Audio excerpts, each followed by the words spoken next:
নমস্কার। প্রাণারামের মাধ্যমে সম্প্রচারিত ভারত কথার গ্রন্থিমোচনের 539তম পর্বে আপনাদের সবাইকে জানাই সাদর সম্ভাষণ।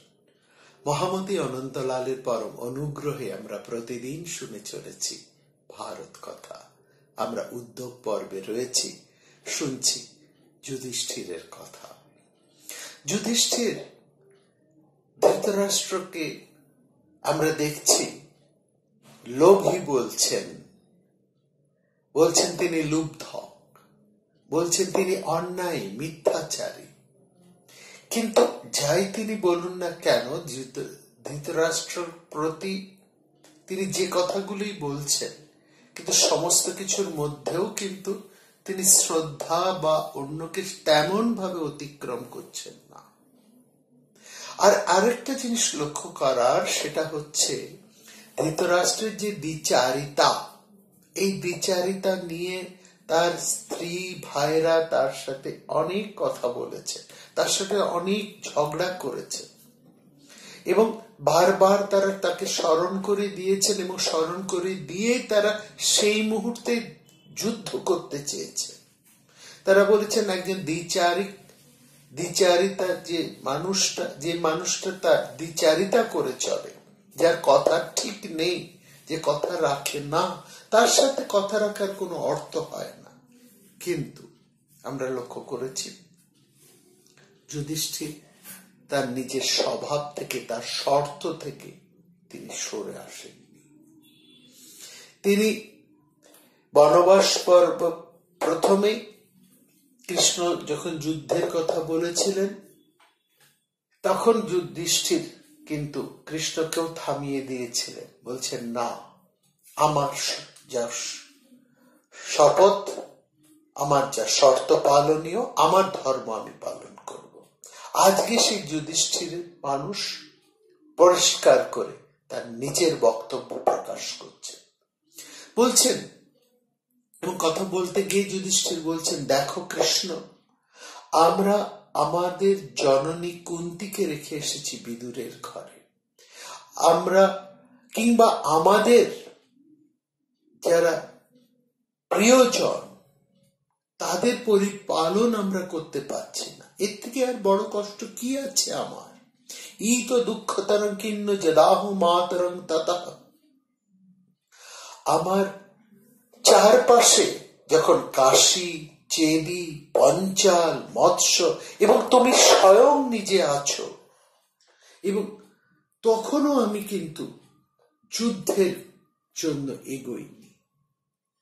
আমি মাত্র 5টি গ্রাম চেয়েছি, আবিস্থল, বৃকস্থল, মাকন্দি, বারণাবত আর অন্য যে কোনো একটি, এবং শুধু এই 5খানি গ্রামই আমি চেয়েছি।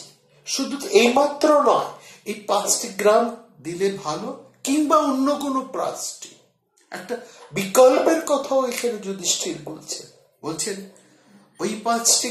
ওই 4টি এবং যে কোনো আরেকটি নিয়ে মোট 5টি গ্রাম দেওয়া হোক আমাদের, কিংবা যদি তারা ওই 4টি গ্রাম আমাদেরকে না দিতে চায়, আবিস্থল, বৃকস্থল, মাকন্দি, বারণাবত, তাহলে অন্য যে কোনো 5টি গ্রাম আমাদেরকে দিক। কিন্তু দুর্যোধন তার কিছুই আমাদেরকে দিতে চাইছে না। তিনি নিজেকে গোটা সাম্রাজ্যের অধিপতি মনে করছেন এবং সেখানে বলছেন একটা গুরুত্বপূর্ণ কথা, বলছেন যে যিনি নির্ধনতা, দরিদ্রতাকে কষ্টবৃত্তি বলে মনে করেননি, সেই যুধিষ্ঠির বলছেন যে দুর্যোধন এমন একটা ভূমিকা নিয়েছে যে সে যেন গোটা সাম্রাজ্য তার, এবং সে সেখান থেকে কিছুই সে দিতে চায় না, এবং তার কোনো কিছু না দিয়ে সে আমাদেরকে বঞ্চিত করে রাখতে চাইছে। এবং তারপরে বলছেন, এবার যুধিষ্ঠির যে কথাটা বলছেন যে পাখিরা যদি ফল ফুল না পায় তাহলে তারা সেই বৃক্ষে বসবাস করে না। যে বৃক্ষের ফল ফুল থাকে না সেখানে পাখিরা থাকে না। যে মানুষের সহায় সম্পদ থাকে না সেই মানুষের জ্ঞাতি বন্ধু ব্রাহ্মণেরা তাকে ত্যাগ করে। ভীষণ গুরুত্বপূর্ণ কথা বলছেন যুধিষ্ঠির। এই তচ্চ মরণং তাত, এই যেন আমার মৃত্যুর সমান। বলছেন আমি যেন পতিত হয়েছি, তাই যেন আমার এই বেঁচে থেকেও যেন আমি মরে আছি, তার ফলে আমার জ্ঞাতিরা যেন আমাকে ত্যাগ করে চলে গেছে। এই যে আমি জ্ঞাতিদের থেকে যে আলাদা হয়ে আছি এটাই তো আমার মৃত্যুর সমান, কারণ আমি তাদেরকে প্রতিপালনে অক্ষম। আর ঠিক যে উদাহরণটা দিচ্ছেন, যে গাছের ফল ফুল নেই সেই গাছকে যেমন পাখিরা ত্যাগ করে চলে যায়, তেমনি সেই মানুষ যার সহায় সম্পদ হারিয়েছে তাকে তার বন্ধু বান্ধব ব্রাহ্মণ অন্য মানুষ এবং জ্ঞাতিরা তাকে ত্যাগ করে। এই ত্যাগ করে যাওয়াটাই হচ্ছে সেই মানুষের মৃত্যুর সমান। যুধিষ্ঠির এখন নিজেকে তাই মনে করছে। লক্ষ্য করুন, যে যুধিষ্ঠির কিছুদিন আগেও বলেছেন যে আমি যুদ্ধ চাই না, আমি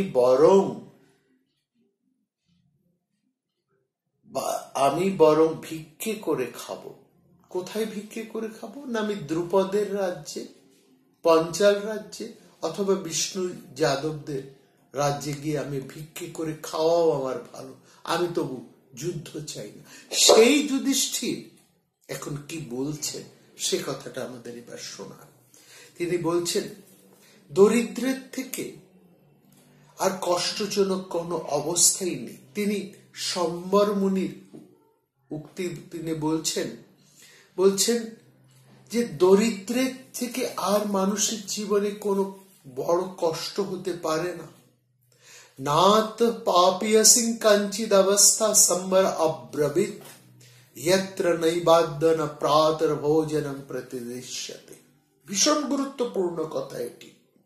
বলছেন দারিদ্র অপেক্ষা মানুষের জীবনে আর কোনো কষ্টকর অবস্থা হতে পারে না, এবং দারিদ্রতাই হচ্ছে মানুষের জীবনের বড় পাপ।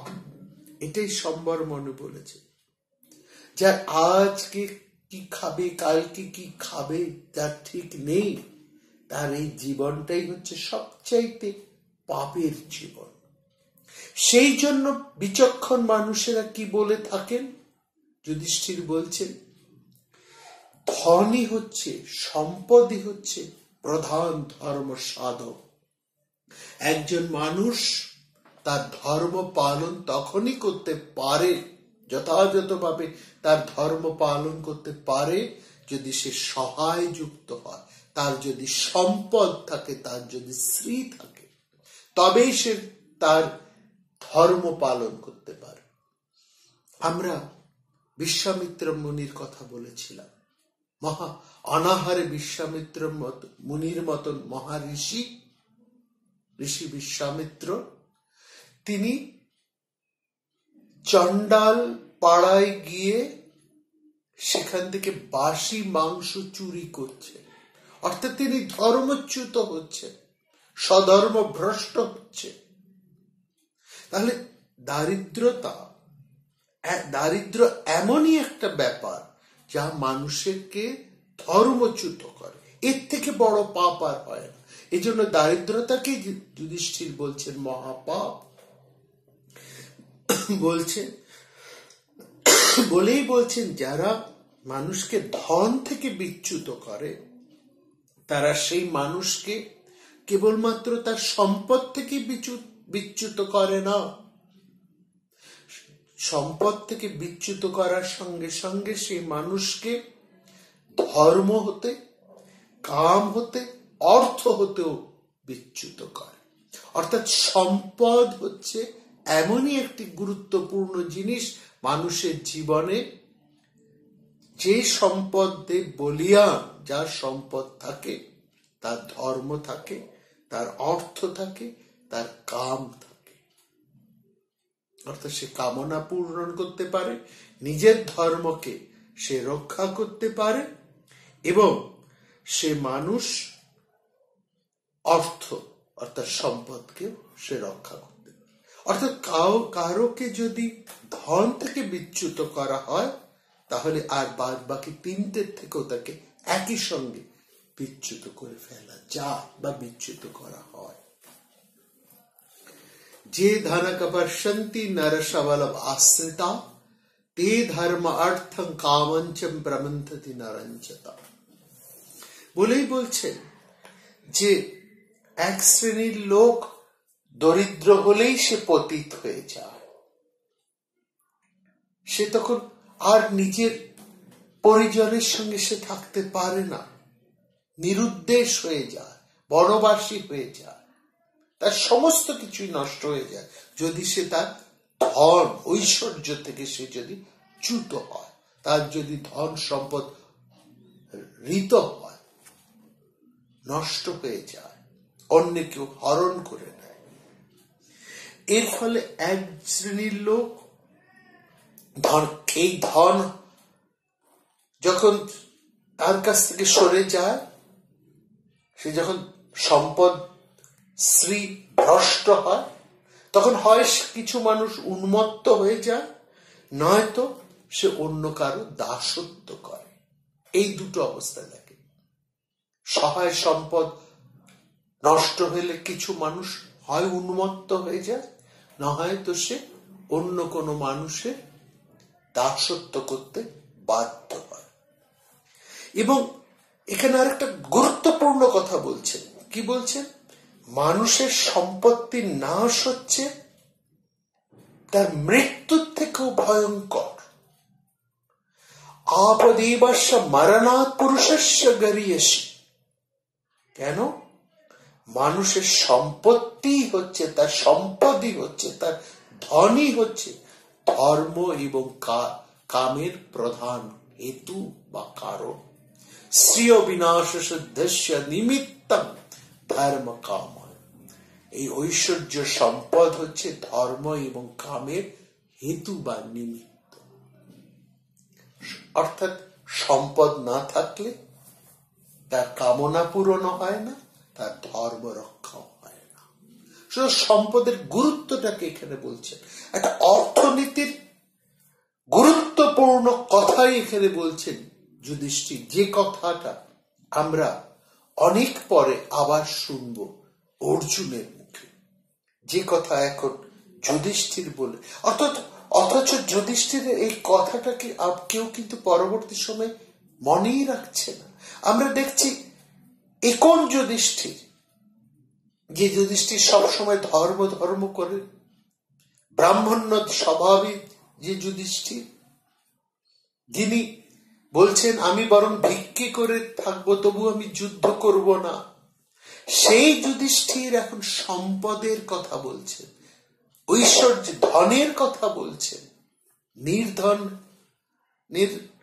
অবস্থার ভয়ঙ্কর অবস্থার কথা বলছেন। এবং একজন মানুষের ধন সম্পত্তি হরণ হয়ে গেলে সেই মানুষের কি পরিণতি হয়, এবং যে ধর্মের কথা বারবার যুধিষ্ঠির বলছেন, সেই ধর্মের মূল হেতুই হচ্ছে সম্পদ বা ওই ধন, সেই কথাই বলছেন যুধিষ্ঠির। এইটা তো এক অন্য যুধিষ্ঠিরকে আমরা দেখছি। অর্থাৎ যুধিষ্ঠিরের মধ্যে এই জিনিসটা গুরুত্বপূর্ণ ভাবে রয়েছে। তিনি বলছেন ধর্ম পালন আমাকে করতে হবে, আমি ধর্মভ্রষ্ট হব না, প্রাণ থাকতে আমি ধর্মের পথ থেকে সরে আসব না। কিন্তু সঙ্গে সঙ্গে এই ধর্ম পালন করতে হলে আমাকে ঐশ্বর্যের সাধনা, ধনের সাধনাও, অর্থের সাধনাও আমাকে করতে হবে। অর্থের গুরুত্বের কথা এখানে স্বীকার করছেন যুধিষ্ঠির, তিনি অর্থের গুরুত্বকে অস্বীকার করেন না। অর্থাৎ আমরা কিন্তু যুধিষ্ঠিরের জীবনটাকে যদি দেখি, একটি দুটি ক্ষেত্র ছাড়া প্রত্যেক জায়গায় যুধিষ্ঠির কিন্তু মাটির উপরে দাঁড়িয়ে আছেন, বাস্তবের উপরে দাঁড়িয়ে আছেন। বাস্তবের ভূমিতে তিনি দাঁড়িয়ে কথা বলছেন, এবং তার কথাটা এতটা যুক্তিযুক্ত, এতটা বাস্তবসম্মত, কেউ উড়িয়ে দিতে পারে না। যেমন তিনি উপযুক্ত সময়ের আগে যুদ্ধ করতে চাননি, তেমনি যখন তিনি যুদ্ধ করতে প্রস্তুত হলেন, উপযুক্ত সময়ে তিনি যখন বুঝলেন যে এখন যুদ্ধ ছাড়া আর কোনো উপায় নেই, যুদ্ধই হচ্ছে একমাত্র উপায়, তখন তার মধ্যে কোনো সংশয় নেই। এবং তিনি শুধু তাই নয়, তার সমস্ত বক্তব্যের মধ্যে আমরা দেখছি এক অসংশয়ী প্রত্যয়ী মনোভাব। এইটাই হচ্ছে যুধিষ্ঠিরের পরিবর্তন। এই যুধিষ্ঠিরকেই কিন্তু তার খোলস ছেড়ে ভেঙে তুলে নিয়ে আসছেন শ্রীকৃষ্ণ। সেখানে বলছেন, আপনি নিশ্চিন্তে বলুন, নিরুদ্বেগে বলুন, নিঃসংকোচে বলুন, এবং আপনি যা বলবেন আমি তাই করব। এই গুরুত্বটা শ্রীকৃষ্ণকে দিয়ে যুধিষ্ঠিরের সেই আসল যুধিষ্ঠিরকে এখানে বের করে নিয়ে আসছেন Shrikrishna. This is what is the changing factor of Shrikrishna.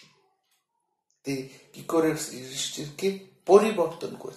আমরা শুনছি যে সেই যুধিষ্ঠিরের কথা, যুধিষ্ঠির শুধু এইটুকু না, বলছেন যে একটা মানুষের জীবনে মৃত্যু হচ্ছে স্বাভাবিক। একজন মানুষ জন্মালে সে মরবে, ধ্রুব, এবং লৌকিক নিয়ম অনুসারে সে জন্মেছে, একদিন সে মারা যাবে শারীরিক নিয়ম অনুসারে। কিন্তু বলছে কোনো মানুষই তো মৃত্যুকে এড়িয়ে যেতে পারে না, জন্মালে তাকে মরতে হবে। বলেই বলছেন কৃষ্ণ, মানুষ সম্পদ লাভ করে সুখে বর্ধিত হয়ে সেই সম্পদ যদি সে হারায়, তার যদি সেই সম্পদ নষ্ট হয়, ঋত হয়, তাহলে সে যেরকম দুঃখ ভোগ করে, একজন দরিদ্র মানুষ কিন্তু তার তত দুঃখ ভোগ করে না। এই জায়গাটা আবার ভীষণ ইম্পর্টেন্ট। একজন মানুষ জন্মাবধি দরিদ্র, গরিব, কোনোদিন সে সুখের মুখ দেখেনি, তার জীবনটা একরকমের, একটা নিস্তরঙ্গ জীবন, সে দুঃখে কষ্টে তার জীবন সে অতিবাহিত করে। কিন্তু একজন মানুষ, সে নিজের ক্ষমতায় অনেক সম্পদ, অনেক অর্থ উপার্জন করেছে, করে সে সুখের জীবন, সমৃদ্ধ জীবন সে যাপন আরম্ভ করে। সেই মানুষটা যদি হঠাৎ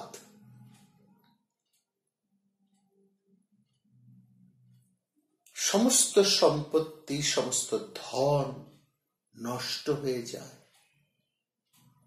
তাহলে সে যতটা কষ্ট ভোগ করে, দরিদ্র হয়ে গিয়ে হঠাৎ তার অবস্থা থেকে পতিত হয়ে সে যে কষ্টটা ভোগ করে, সেই কষ্টের মাত্রা কিন্তু একজন সারা জীবনে দরিদ্র যে কষ্ট ভোগ করে চলেছে তার থেকে অনেক বেশি। এই জায়গাটা ভীষণ ইম্পর্টেন্ট। আমরা দেখছি এই যে অতিমারিতে যে ঘটনা আমাদের চারপাশে ঘটছে, কিংবা কিছুদিন আগে আমেরিকাতে যে বিপুল মন্দা সৃষ্টি হয়েছিল, আমেরিকার এবং পাশ্চাত্যের অনেক দেশে, তাতে কত মানুষ তাদের জীবন, তাদের জীবিকা হারিয়েছে, চাকরি বাকরি, ব্যবসা বাণিজ্য হারিয়েছে। কত মানুষ গৃহহারা হয়ে গেছে। এই যে সমস্ত আপনার ইউটিউব খুললেই এগুলোকে আমরা দেখতে পারি। আমরা দেখছি বিদেশে, আমেরিকায় অনেক মানুষ, তাদের থাকার জায়গা নাই, তার একটা তাদের গাড়ির মধ্যে সে রাত কাটায়। গাড়িগুলো একটা অঞ্চলের মধ্যে, সেই গাড়ির মধ্যেই তার থাকা, খাওয়া, শোয়া সবকিছু। তাই সে একজন সফটওয়্যার কোম্পানির বড় ইঞ্জিনিয়ার ছিল, সে একটা অন্য কোনো বড় কোম্পানির বড় চাকরিওয়ালা ছিল, তার বিশাল বাড়ি গাড়ি, আত্মীয় স্বজন, লোকজন, সে একটা বৈভবের মধ্যে সে জীবন কাটিয়েছে। হঠাৎ তার অবস্থা এমন পরিবর্তিত হয়ে গেছে, এমন ভাবে তার চাকরি বাকরি সমস্ত চলে গেছে হঠাৎ, যে সে এখন গৃহহীন, তার বাড়িটাকে সে পর্যন্ত রাখতে পারছে, কারণ তাদের জীবনযাত্রা হার ওই রকম, সমস্ত সে ঋণঙ্কৃত, ঋণের উপরে সে চলেছে, লোন নিয়ে বাড়ি করেছে, গাড়ি করেছে, প্রচুর লোন, এবং এখন সেই লোন ধার আর সে শোধ করতে পারেনি। তার ফলে তার আশ্রয় হয়েছে তার গাড়িটার মধ্যে, সে নিজের গাড়ির মধ্যে রাত কাটাচ্ছে। এরকম প্রচুর ঘটনা আছে। হ্যাঁ, এখানে আপনারা অন্য কথা বলতেই পারেন এত ঋণ কেন করেছে, যখন আয় করেছে সেভাবে করেনি কেন। এটা হচ্ছে সেই দেশের দৃষ্টিভঙ্গি। আমাদের দেশ প্রাচ্যের দৃষ্টিভঙ্গি আলাদা, যার জন্য বিপুল মন্দার আজ ভারতবর্ষ বা চীন এরকম দেশের মধ্যে রাখেনি, যেহেতু আমাদের একটা সঞ্চয়ী মনোভাব আছে। আর ওদের দেশের সঞ্চয়ী মনোভাব নয়, তারা যা আয় করে সেটাকে তারা উপভোগ করে, তাতে উপর নির্ভর করে বিরাট বিরাট লোন নেয়, যেটা আমরা এখনো দেখি।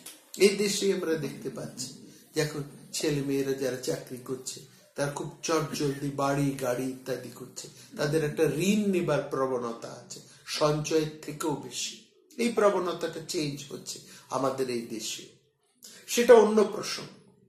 কিন্তু আমি সেই কথাগুলো বলছি না, বলতে চাইছি যে মানুষটা সুখে ছিল, সে হঠাৎ তার বৈভব হারিয়ে, তার সমস্ত সম্পত্তি হারিয়ে যে দুর্দশার মধ্যে সে পড়ে, যে কষ্ট সে ভোগ করে, সেই কষ্টের মাত্রা একজন দরিদ্র মানুষের সারা জীবনের কষ্টের মাত্রার থেকে অনেক গুণ বেশি। এই কথাটাই এখানে তিনি বলছেন যে যথা ভদ্রং শ্রিয় প্রাপ্য তয়া হীনা সুখৈধীত। একজন নির্ধন লোকের থেকেও একজন হঠাৎ ধন সম্পত্তি হৃত মানুষের দুঃখের কষ্ট মাত্রা অনেক বেশি। এইখানে সেই যে মানুষের কথা বলছেন, তখন বলছে যে কোন সেই মানুষটা হঠাৎ যখন দরিদ্র হয়ে পড়ে, তখন কোন শাস্ত্রই তাকে আর উদ্ধার করতে পারে না,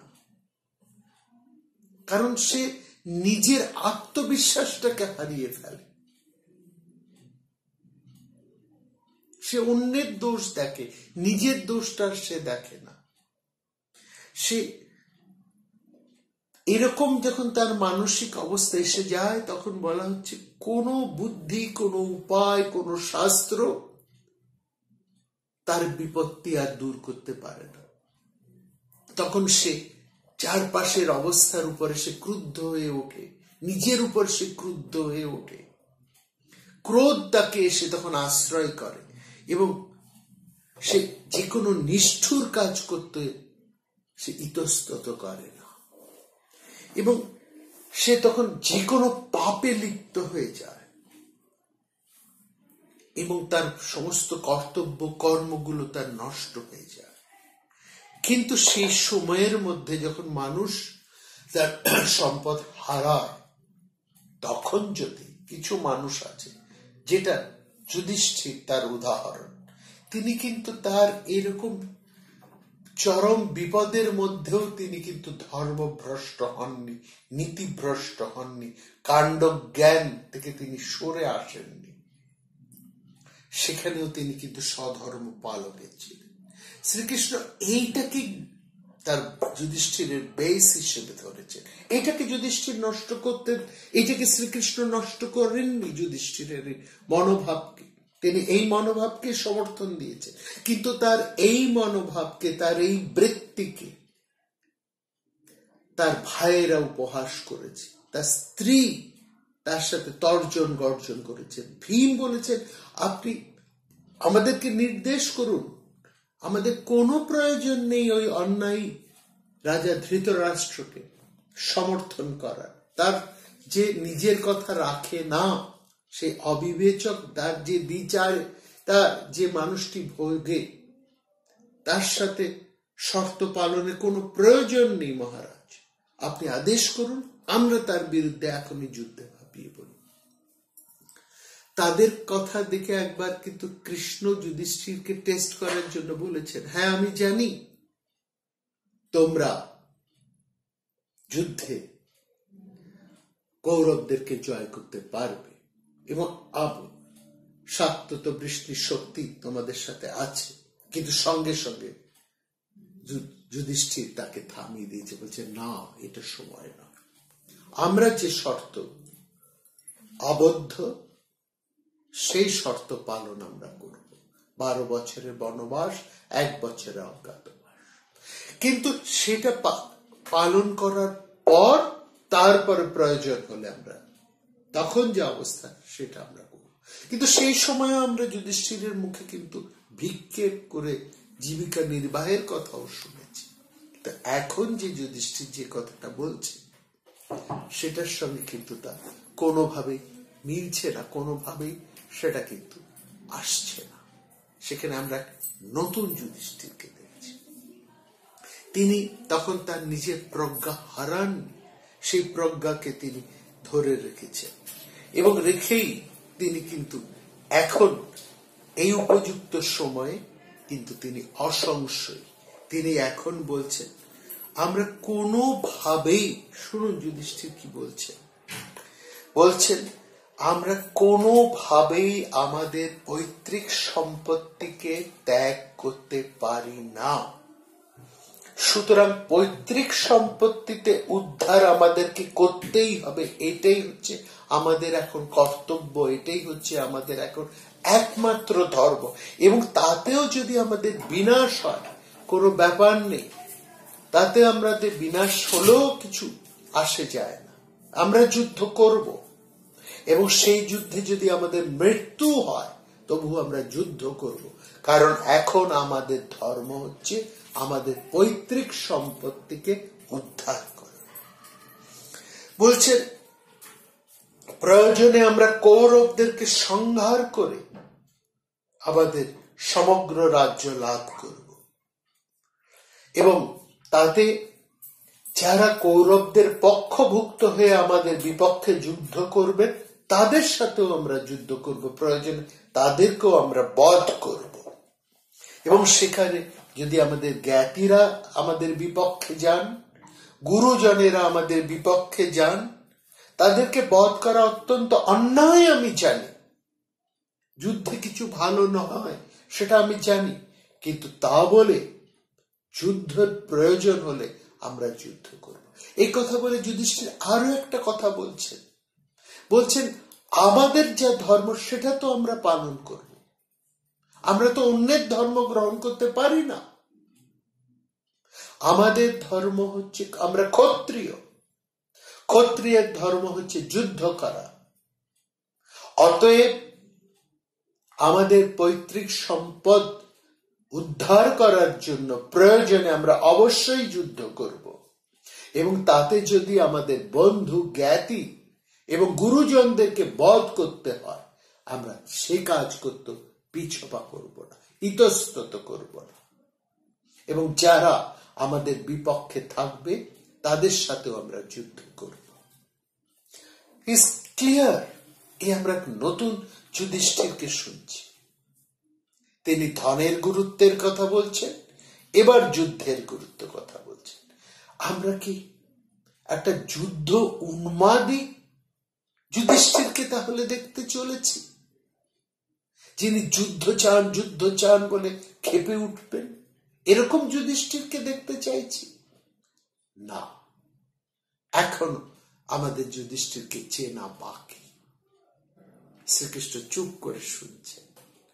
আমাদের সেই যুধিষ্ঠিরকে আমরা এবার দেখব, যিনি যুদ্ধ চান, যিনি ক্ষত্রিয় ধর্ম জানেন, তিনি জানেন তার এখন তাদের প্রধান কর্তব্য কি,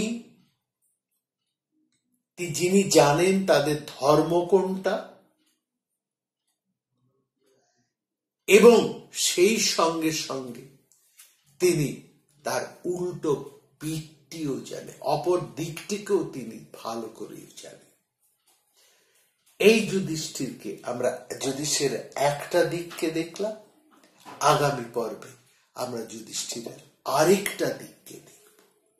আমরা দেখব এক নতুন যুধিষ্ঠিরকে, যেখানে তিনি যুদ্ধের কথার সাথে সাথে ক্ষত্রিয় ধর্মের কথার সাথে সাথে আরো একটি নতুন কথা বলবেন, যেখানে আমরা দেখব সেই যুধিষ্ঠিরকে তিনি মানবিক বোধে সম্পূর্ণ চারিত, যার ধর্মের মধ্যে মানবিকতা আছে, অথচ ধর্ম পালনে কোনো সংশয় নাই, যিনি যুদ্ধ চান অথচ যুদ্ধ উন্মাদ নন,